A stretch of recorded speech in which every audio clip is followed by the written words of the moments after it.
இரண்டாம் சிலம்பு காட்சி 1.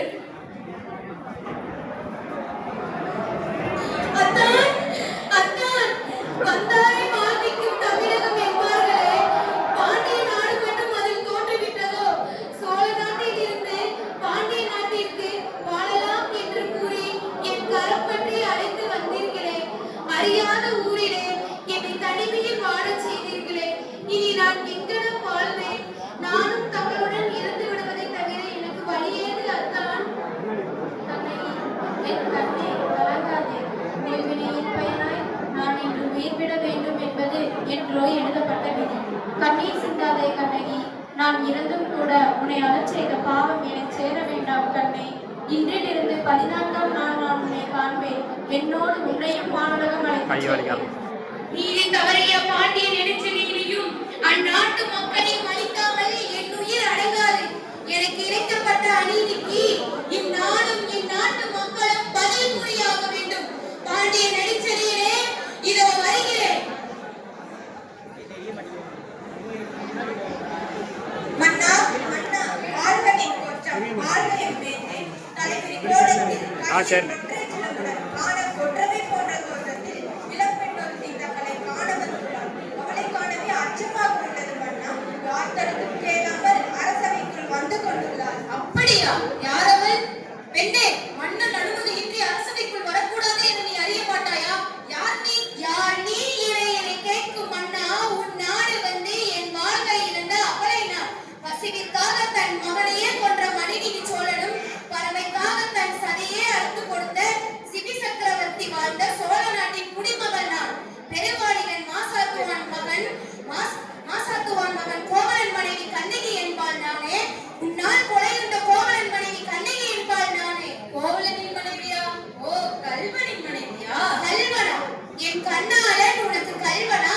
வாழ்தல் வேண்டி உன் நாடு வந்து என் காசிலுமை நிற்க வேண்டிய வேளையில் வீண்படி சுமத்தப்பட்டு உன்னால் கொலை செய்யப்பட்டார். நேரில் விசாரிக்காமல் தீர்ப்பு வைக்க நீயே கல்வன். என்னுடைய சிறப்பை உன்னுடைய கொண்ட உன்னுடைய கல்வனின் மனைவி கோபத்தில் அறிவிலிருந்து பேசுகிறார். கல்வனை கொள்வதுதானே ராஜதர்மம். கல்வன் என உறுதி செய்யப்படாமல் கொள்வது என்ன தர்மம் அண்ணா? என்னுடைய கார் சிறப்புகள் மாணிக்கப் பரல்கள் கொண்டது, அரசின் சிறப்புகள் முத்துப்பரல்களை கொண்டது என்றால் அதனை உடனே உறுதி செய்து விடலாம். இதோ என்னுடைய ஒற்றை சிறப்பு. பாருங்கள், நன்றாக பாருங்கள் மன்னா. அரசியின் சிறப்பை உடைத்து காட்டு. பார்த்தாயா கண்ணகி? முத்துப்பரல்கள். மற்றொரு சிலம்பையும் உடைத்து காட்டு. மாணிக்கப் பரல்கள். மாணிக்கங்கள் அல்ல, தர்மதேவனை வடித்த கண்ணீர். உன்னால் கொலை உண்ட கோவலன் வடித்த இரத்த துளிகள். பார், நன்றாக பார். நீ ஆட்சி செய்யும் அளவை பார் மன்னா. நண்பதை காத்த தென்புல காவல் என்பதில் பிழைத்தது. யானோ அரசன், யானை கல்வன். கண்ணகி, என்னை மன்னித்து விடவா? தவறு செய்தவர் யாராக இருந்தாலும் தண்டனை தரத்தான் வேண்டும். இத்தனை ஆண்டுகாலம் நான் நீதி தவறாமல் ஆட்சி செய்தது உண்மையானால், இத்தனை ஆண்டுகாலம் நான் யாருக்கும் தீங்கிழைத்தது இல்லை என்பது உண்மையானால், அறக்கடவுளே, என்னை அன்புடன் அழைத்துக்கொள். கண்ணகி, வேலுலகில் உன்னை என் மகளாக ஏற்க காத்திருப்பேன். கெடுக என் நாய். அரசே அரசே, வளைந்த செங்கோலை தங்கள் உயிரை கொடுத்து நிமித்திருக்கிறீர்களா? தவறித்தான் பாண்டியன் என்ற சொல்லை கேட்க மறுத்து உயிர் துறந்தீர்களா? பெற்றோர் இழந்தோருக்கும் உடன்பிறப்புகள் பிரிந்தோருக்கும் நான் இருக்கிறேன் என்று தாயாக தந்தையாக உடன் பிறந்தோராக யார் வேண்டுமானாலும் வரலாம், யாரையும் காண்பிக்கலாம். ஆனால் கணவனை இழந்தோருக்கு காட்டுவது இல்.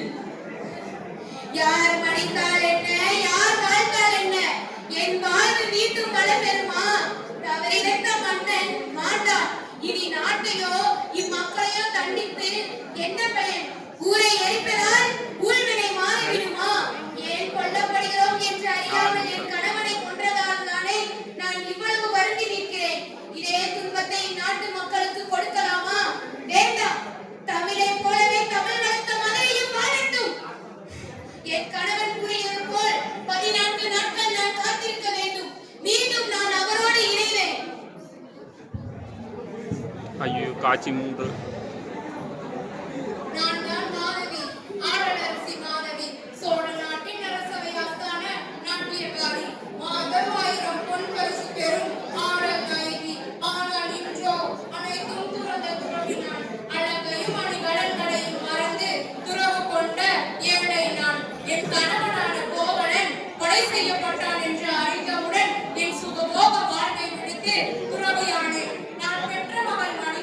பேசினாருடா. கோவலனின் குலப்பெயர் வாழக் கருதி துறவியாக்கினேன். நானும் கோவலனின் மனைவியன் அதை விட அவனுடன் வாழ்ந்து குழந்தை பெற்று குடும்பமாக இருந்த நானே அவனது மனைவியாவேன். சோழ நாட்டிலே பிறந்து செல்வந்தனாய் வளர்ந்து இரு பெண்களுடன் வாழ்ந்து உன் கனவு செல்வத்தை தொலைத்து மதுரை விட்டு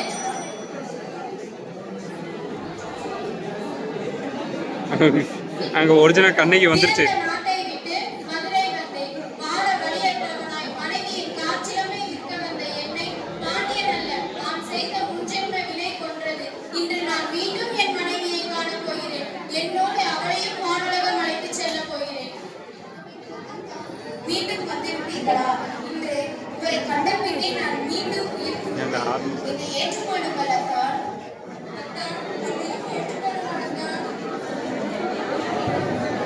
என்னை நம்பிய இரு பெண்களையும் காத்திருக்க வேண்டியது எனது கடமை. இனியும் கண்ணகியும் மாதவியும் தனிமையில் வாழ வேண்டாம். உங்கள் இருவரையும் என்னுடன் வானுலகம் அழைத்துச் செல்கிறேன், வாருங்கள்.